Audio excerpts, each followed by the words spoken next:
கொடைக்கானல் நட்சத்திர ஏரியில் பாதுகாப்பு உபகரணங்கள் எதுவும் பயன்படுத்தாத நிலையில் செயற்கை நீரூற்றை பழுது பார்க்கும் ஊழியர்கள். திண்டுக்கல் மாவட்டம் கொடைக்கானல் மிக முக்கியமான சுற்றுலா தலங்களில் ஒன்றாகும். சுற்றுலா கண்டுகளிக்கும் வகையிலும் மற்றும் அதிக பொழுதுபோக்கு அம்சங்கள் கொண்ட கொடைக்கானல் நட்சத்திர ஏரி அமைந்துள்ளது. நிலையில் நட்சத்திர ஏரியில் கடந்த சில வருடங்களுக்கு முன்பு செயற்கை நீரூற்று ஏரியின் மைய பகுதியில் கொடைக்கானல் நகராட்சி சார்பாக அமைக்கப்பட்டது.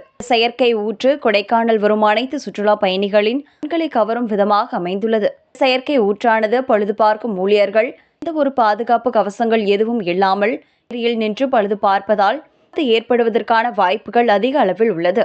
கொடைக்கானல் நட்சத்திர ஏரியில் நகராட்சி பணியாளர்கள் சவாரி செய்வது ஆபத்தை உணராமல் போதும் செய்வதால் விபத்து ஏற்படுவதற்கு வாய்ப்பு உள்ளது. இதற்கு கொடைக்கானல் நகராட்சி நடவடிக்கை எடுக்க வேண்டும் என்பது பொதுமக்கள் மற்றும் சமூக ஆர்வலர்கள் கோரிக்கையாக உள்ளது.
Hey!